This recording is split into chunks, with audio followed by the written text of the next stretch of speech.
Hello student.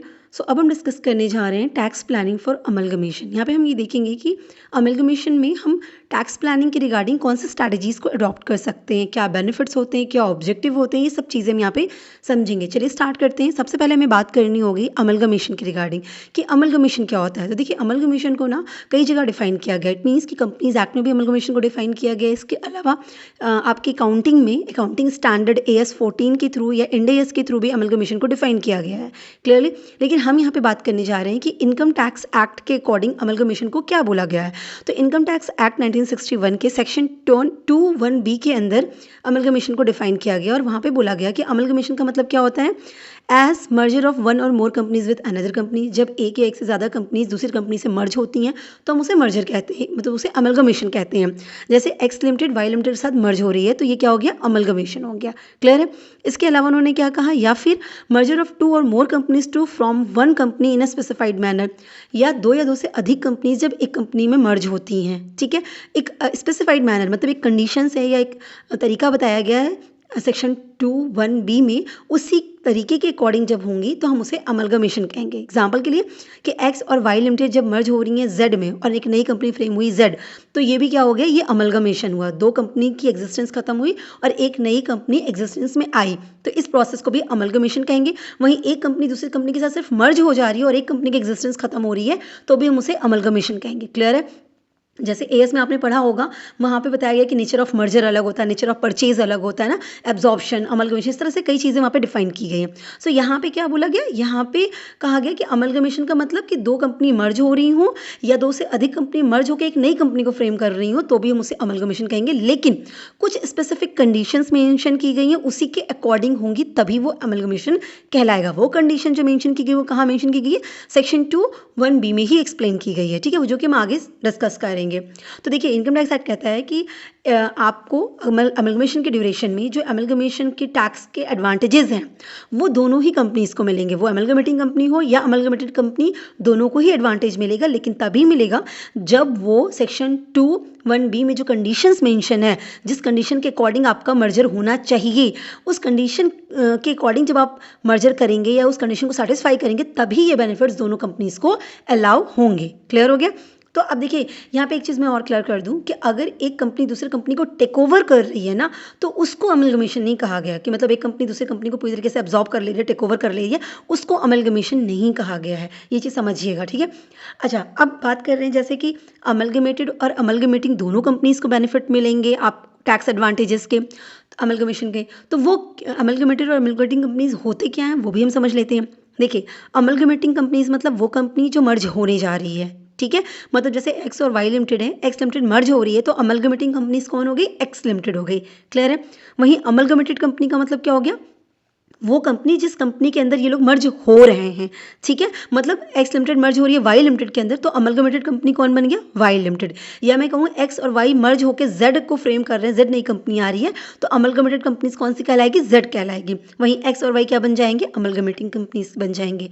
Clear है। तो tax के जो एडवांटेजेस होंगे, ठीक है, अगर आपने प्रॉपरली टैक्स प्लानिंग करी तो आपको टैक्स बेनिफिट्स मिलेंगे, कंसेशंस मिलेंगे ड्यू टू अमलगमेशन, वो दोनों को ही मिलेंगे, चाहे वो ट्रांसफरर कंपनी हो या चाहे वो ट्रांसफरी कंपनी हो, दोनों को, मतलब अमलगमेटिंग कंपनी हो या अमलगमेटेड कंपनी हो, दोनों को। तो जैसे मैंने कहा कि प्रॉपर्टी को एक्वायर करना, एक कंपनी के थ्रू दूसरी कंपनी की प्रॉपर्टी को एक्वायर करना, वो अमलगमेशन नहीं कहलाता है according to income tax act 1961। वो चीज़ आपको ध्यान में रखनी होगी, ठीक। अब हम बात करेंगे किसकी, ऑब्जेक्टिव की, कि अमलगमेशन में जो टैक्स प्लानिंग हम करने जा रहे हैं वो क्या इंश्योर करता है या उसके पीछे ऑब्जेक्टिव क्या है, हम टैक्स प्लानिंग क्यों करते हैं अमलगमेशन में।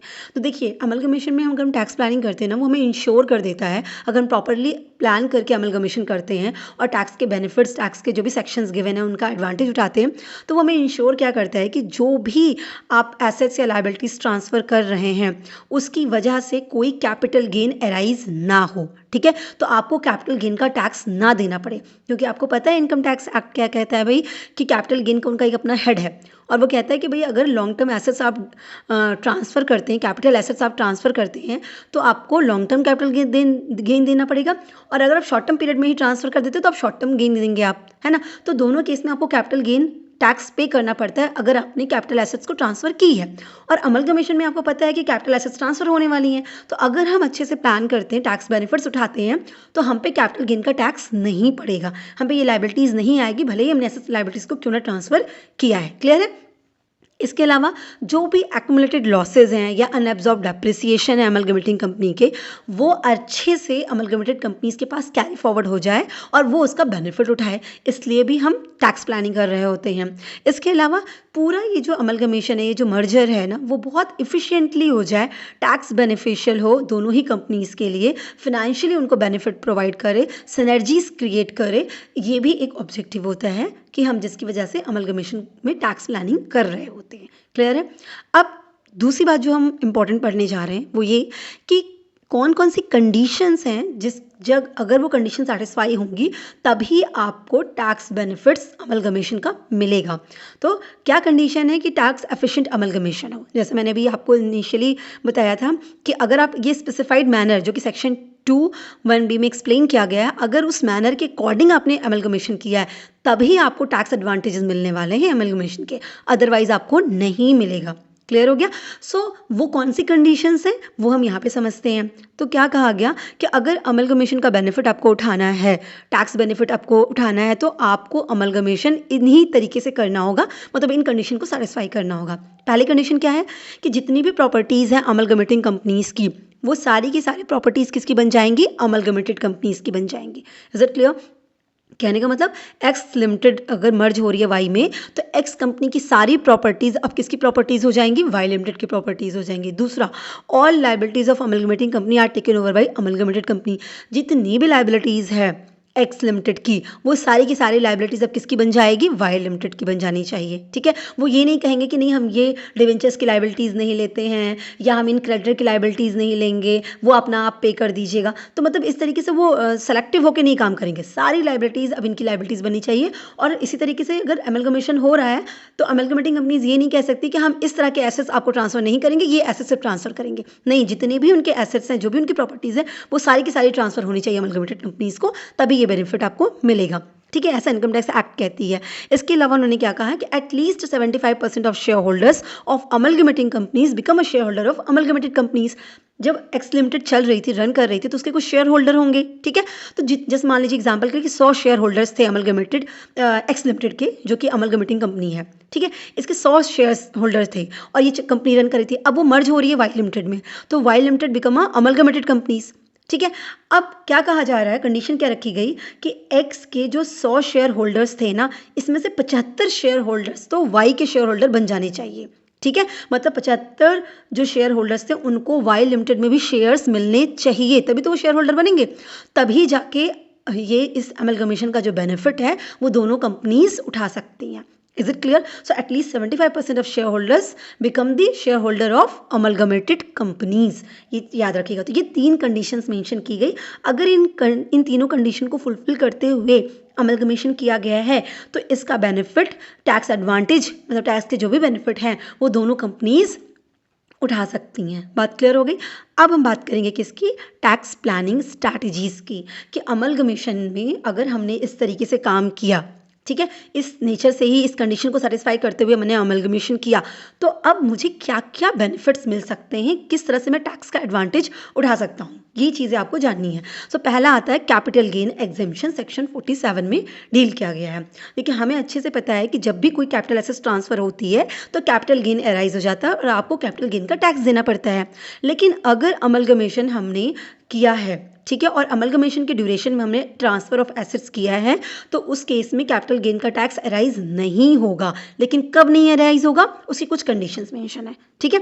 तो पहली बात तो अमलगमेशन के अकॉर्डिंग होना चाहिए। अब दूसरी चीज़ क्या कही गई है, किन किन को कैपिटल गेन टैक्स नहीं देना पड़ेगा, भले अमलगमेशन में ट्रांसफ़र ऑफ एसेट्स हो क्यों ना हो रहे हों। पहला क्या है कि अगर जो कैपिटल एसेट्स ट्रांसफ़र की जा रही है अमलगमेटिंग कंपनी की अमलगमेटेड कंपनीज़ में, वो इंडियन कंपनी हो। ठीक है?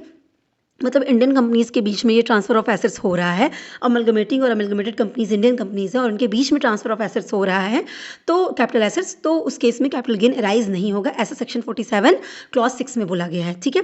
उसके बाद बोला गया कि अब आपको पता है कि शेयर्स को जो ट्रांसफ़र करते हैं उस पर भी कैपिटल गेन अराइज़ होता है ना, शेयर ट्रांसफ़र भी कैपिटल गेन के केस में आता है। और अब आपको पता है कि शेयर होल्डर्स भी दूसरे कंपनी के शेयर होल्डर बनने वाले हैं, मतलब यहाँ पर भी शेयर का ट्रांसफ़र होने वाला है। तो बोला गया कि अगर ये जो शेयर होल्डर्स एक्सचेंज हो रहे हैं, शेयर्स जो एक्सचेंज किए जा रहे हैं, जो ट्रांसफ़र किए जा रहे हैं, अगर अमलगमेटिंग कंपनी से वो ट्रांसफ़र किए जा रहे हैं अमलगमेटेड कंपनीज़ में और वो अमलगमेटेड कंपनीज़ इंडियन कंपनी है, तो ऐसी केस में इस तरह के शेयर ट्रांसफ़र पे भी कोई कैपिटल गेन अराइज़ नहीं होगा। क्लियर है। तो शेयर एक्सचेंज जो हो रहे हैं, शेयर होल्डिंग जो एक्सचेंज हो रही है, शेयर जो ट्रांसफ़र हो रहे हैं अमलगमेटिंग कंपनी से अमलगमेटेड कंपनीज़ में, तो इस केस में भी कैपिटल गेन अराइज़ नहीं होगा। क्लियर है, अगर वो इंडियन कंपनी है तो, ठीक है। अच्छा, फॉरेन कंपनी के केस में भी बता दें, फॉरेन कंपनीज़ में ये होता है कि एटलीस्ट 25% जो शेयर होल्डर हैं अमलगमेटिंग फॉरेन कंपनीज़ के, वो रिमेन शेयर होल्डर हों अमलगमेटेड फॉरेन कंपनीज़ के, तो उनको भी ये कैपिटल गेन नहीं पे करना पड़ता है। क्लियर हो गया। तो ये हमारे कैपिटल गेन के एग्जेम्पशंस मतलब कैपिटल गेन के एग्जेम्पशंस हमें मिल जाते हैं, ठीक है।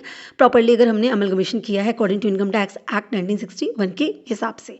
दूसरा क्या हमारा बेनिफिट हम या चीज़ें राइज कर सकते हैं, एक है carry forward and set of accumulated losses and unabsorbed depreciation, जो सेक्शन 72A में आता है, ठीक है। तो जो अमलगमेटेड कंपनीज़ हैं ना, वो आपका क्या कर सकती हैं, अमलगमेटिंग कंपनीज़ के जो भी अनएब्जॉर्ब डेप्रिसिएशन या जो एक्यूमुलेटेड लॉसेज हैं उसको कैरी फॉरवर्ड करके ला सकती हैं। मतलब एक्स लिमिटेड और वाई लिमिटेड के हिसाब से आप समझिएगा, तो आपको याद रहेगा एक्स लिमिटेड मर्ज होने जा रही है वाई में, ठीक है। तो अब कहा गया कि एक्स लिमिटेड के कोई भी अनएब्जॉर्ब डेप्रिसिएशन जो बचे हैं या कोई बिजनेस लॉस बचा हुआ है जो एडजस्ट नहीं हुआ, सेट ऑफ नहीं हुआ है, तो आफ्टर अमलगमेशन, अगर अमलगमेशन कंडीशंस के अकॉर्डिंग हुआ है, तो उसका बेनिफिट अमलगमेटेड कंपनीज मतलब वाई लिमिटेड कंपनी उठा सकती है, ठीक है। लेकिन सेक्शन 72A में कुछ कंडीशंस दी गई हैं। आप जो मतलब वाई लिमिटेड है, ये सारे लॉसेस को कैरी फॉरवर्ड तभी कर सकती है, अनअब्जॉर्ब्ड डेप्रिसिएशन का बेनिफिट वो तभी उठा सकती है जब वो कंडीशंस मीट आउट करे। कौन सी कंडीशन? जो सेक्शन 72A में कहा गया है। अमलगमेशन तो उनके अकॉर्डिंग हुआ है, ठीक है, लेकिन उसके बाद भी आपको इस लॉसेस को, कैरी फॉरवर्ड लॉसेस का बेनिफिट उठाना है, सेट ऑफ कराना है, अमलगमेटिंग कंपनीज के लॉसेस का बेनिफिट आपको उठाना है, एक्स लिमिटेड के अनएब्जॉर्ब डेप्रिसिएशन का बेनिफिट वाई लिमिटेड को उठाना है, तो उन्हें ये चीज़ें फुलफिल करनी पड़ेंगी। क्या क्या? पहली बात, अमलगमेटिंग कंपनी को क्या करना पड़ेगा, ठीक है, मतलब एक्स लिमिटेड को क्या करना होगा, जिस भी बिजनेस में लॉस हुआ है ना, वो बिजनेस उनका 3 सालों से ज़्यादा का बिजनेस होना चाहिए। मतलब जिस लॉस को सेट ऑफ कराने जा रही हैं, जिस लॉस को कैरी फॉरवर्ड कर रहे हैं वाई लिमिटेड के पास, वो बिजनेस ऐसा होना चाहिए, जिस बिजनेस का लॉस आप कैरी फॉरवर्ड करने जा रहे हैं, वो बिजनेस ऐसा होना चाहिए कि 3 सालों से ज़्यादा से वो समय से वो बिजनेस कर रही हो। कौन? एक्स लिमिटेड, ठीक है। अमलगमेटिंग कंपनी उस बिजनेस में 3 सालों से ज़्यादा से हो, तभी वो उस लॉस को या उस बिजनेस के अनएब्जॉर्ब डेप्रिसिएशंस को आगे कैरी फॉरवर्ड कर सकती हैं, ठीक है। इसके अलावा क्या बोला गया, must have held 75% fixed assets for 2 years before the amalgamation.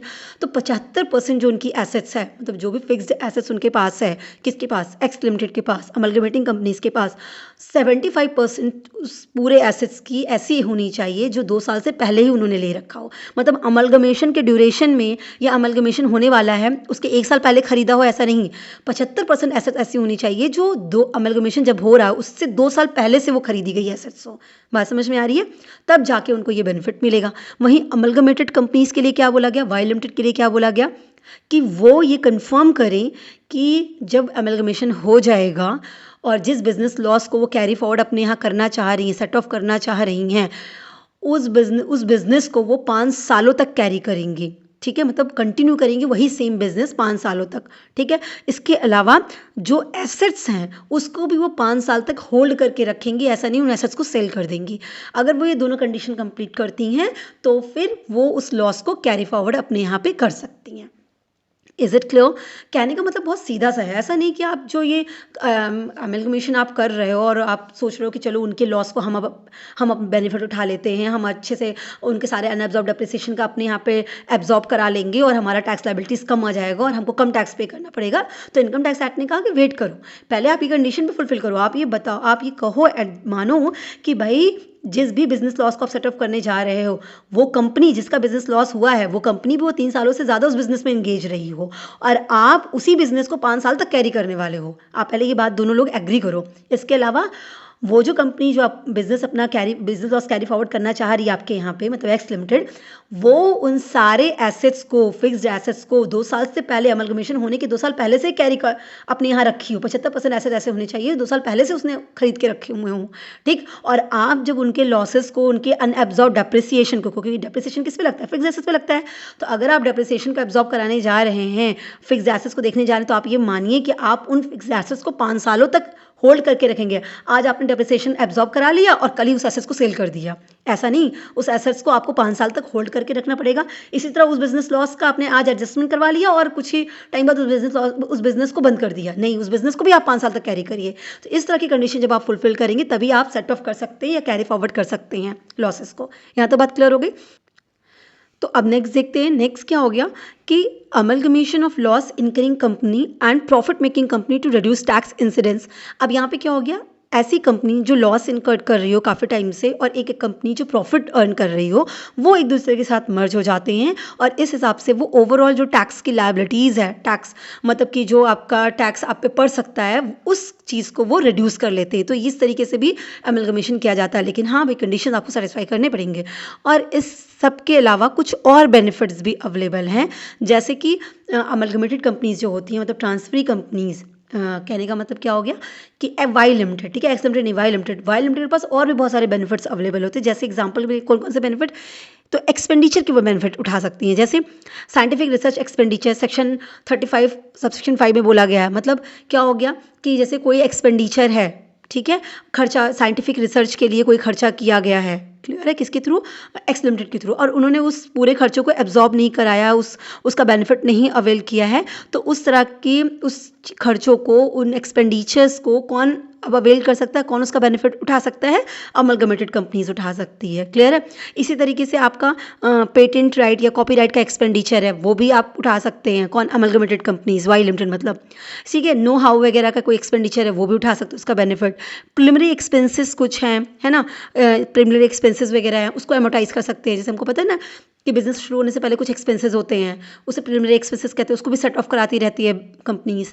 तो मान लीजिए अब मर्जर हो गया, अब वो जो आपकी एक्स लिमिटेड थी जिसका आपने मर्जर किया है, एक्स लिमिटेड के प्रिलिमिनरी खर्चे थे, पर कुछ खर्चे ऐसे हैं जो भी एडजस्ट नहीं हुए, जो एमोटाइज नहीं हुए, अभी बचे हुए हैं, तो अब आज से वाई लिमिटेड उन खर्चों को एमोटाइज करा सकती है, ठीक है। ये बेनिफिट भी किसको मिल गया, आपको, मतलब अमलगमेटेड कंपनीज को मिल जाता है, अगर वो amalgamation according to income tax act करी हुई हैं तो। इसके अलावा चैप्टर 6A के जो डिडक्शंस हैं वो भी उनको मिल जाते हैं, ठीक है। कुछ डिडक्शंस जो उनके थे वो डिडक्शंस अमलगमेटेड कंपनीज अवेल कर सकती हैं, ठीक है। ये सारी चीज़ें आपको बेनिफिट मिल जाता है, किसको, अमलगमेटेड कंपनीज को एक्स्ट्रा बेनिफिट्स और भी मिल जाते हैं, ठीक है। तो आई होप आपको ये चीज़ें क्लियर हुआ होगा। इन शॉर्ट हम सारे बेनिफिट्स को देख लेते हैं कि टैक्स प्लानिंग करते हुए अगर हम अमलगमेशन करते हैं, मतलब ध्यान से इनकम टैक्स एक्ट के अकॉर्डिंग भी अमलगमेशन कर रहे हैं, उनके रूल्स को भी मानते हुए अगर अमलगमेशन करते हैं, तो पहले तो हमारा जो ट्रांसफर ऑफ एसेट्स है वो टैक्स फ्री हो जाता है, कोई कैपिटल गेन का टैक्स नहीं मिलेगा।